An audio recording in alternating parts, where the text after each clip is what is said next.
Hello hi friends, ఈరోజైతే నేను shape belt అనేది పర్ఫెక్ట్గా ఎలా కూర్చుంటుంది అనేది చూపిస్తాను. సో ఫస్ట్ అయితే నేను చూపిస్తున్నాను కదా, ఇలా 2 పీసెస్ అనేది మనం కట్ చేసి పెట్టుకోవాలి. ఈ పీసులు కూడా ఎక్కడ వస్తాయో నేను కటింగ్లో చూపిస్తాను. సో ఈ 2 పీసులను కూడా జాయిన్ చేసుకుంటున్నాను. సో అలా పర్ఫెక్ట్గా జాయిన్ చేసుకోవాలి, హెచ్చు తగ్గు లేకుండా. సో అలా జాయిన్ చేసుకున్న తర్వాత బ్యాక్ సైడ్ మనకి బ్యాక్ పార్ట్ ఉంటుంది కదా బ్లౌజ్కి, సో దానికి జాయిన్ చేయాలి. సో జస్ట్ ఒక పాదమైన జాయిన్ చేస్తే సరిపోతుందండి.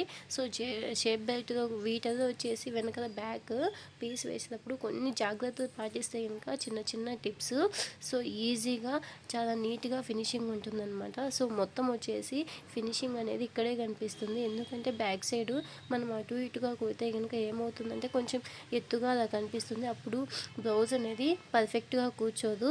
సో అందుకోసం నేను చూపిస్తున్నాను.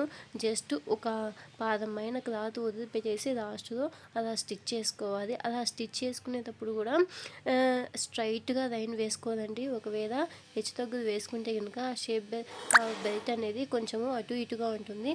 జస్ట్ ఒక స్టిచ్ వేసుకుంటే సరిపోతుంది. అండ్ నెక్స్ట్ నేను చూపిస్తున్నాను కదా, ఆ ఖర్చు అనేది అటు సైడ్కే పెట్టేసి దాన్ని పై వైపున క్లాత్ అలా తిప్పేసి దానిపైన లాస్ట్ చివరిలో వచ్చేసి మనకు స్టిచ్చింగ్ అనేది పడాలి. సో ఆ విధంగా పడితే ఇంకా చాలా నీట్గా ఉంటుంది. ఫినిషింగ్ అనేది చూడడానికి చాలా బ్యూటిఫుల్గా కూడా ఉంటుంది. సో మొత్తం అలాగే స్టిచ్ చేసుకోవాలి. సో దీంతో ఇంకో టైప్ కూడా ఉంది. సో అది కూడా మీకు చూపిస్తాను. సింపుల్గా అంటే కొత్తగా నేర్చుకునే వాళ్ళు ఎవరున్నారో సో వాళ్ళ కోసమని ఈ వీడియో చేస్తున్నాను. చూడండి ఎంత నీట్గా వచ్చిందో. సో మీకు క్లియర్గా చూపిస్తాను. ఆ విధంగా పడితే చూడడానికి లుక్ అనేది చాలా అంటే చాలా బాగుంటుంది.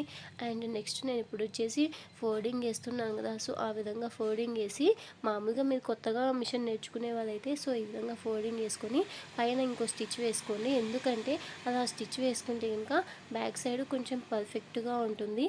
అండ్ నెక్స్ట్ వచ్చేసి ఇలాంటి వీడియోస్ మరిన్ని కావాలంటే ముందుగా మన ఛానల్ని సబ్స్క్రైబ్ చేసుకోండి. పక్కనే ఉన్న బెల్ ఐకాన్ని క్లిక్ చేస్తే నేను ఎప్పుడు ఏ నోటిఫికేషన్ ఇచ్చినా కానీ వెంటనే వచ్చేస్తుంది. అండ్ నెక్స్ట్ వచ్చేసి నేను ఇప్పుడు చూపిస్తున్నాను చూడండి, పైన ఫస్ట్ నుంచి లాస్ట్ వరకు స్టిచ్ అనేది ఒకే విధంగా వేసుకోవాలి. దీంతో కూడా హెచ్చు తగ్గులు అనేవి ఉండకూడదు. అండ్ ఫైనల్గా నేను చూపిస్తాను చూడండి. సో మనం హెమ్మింగ్ వేసిన తర్వాత ఈ స్టిచ్ అనేది తీసేసుకోవచ్చు. కొంతమంది లూజ్గా స్టిచ్ వేసుకుంటారు. సో మీకు ఏది కన్వీనియంట్ అయితే ఆ స్టిచ్ వేసుకోండి. నేనైతే స్టిచ్ వేస్తాను ఎందుకంటే హెచ్చు తగ్గు లేకుండా ఉంటుందని.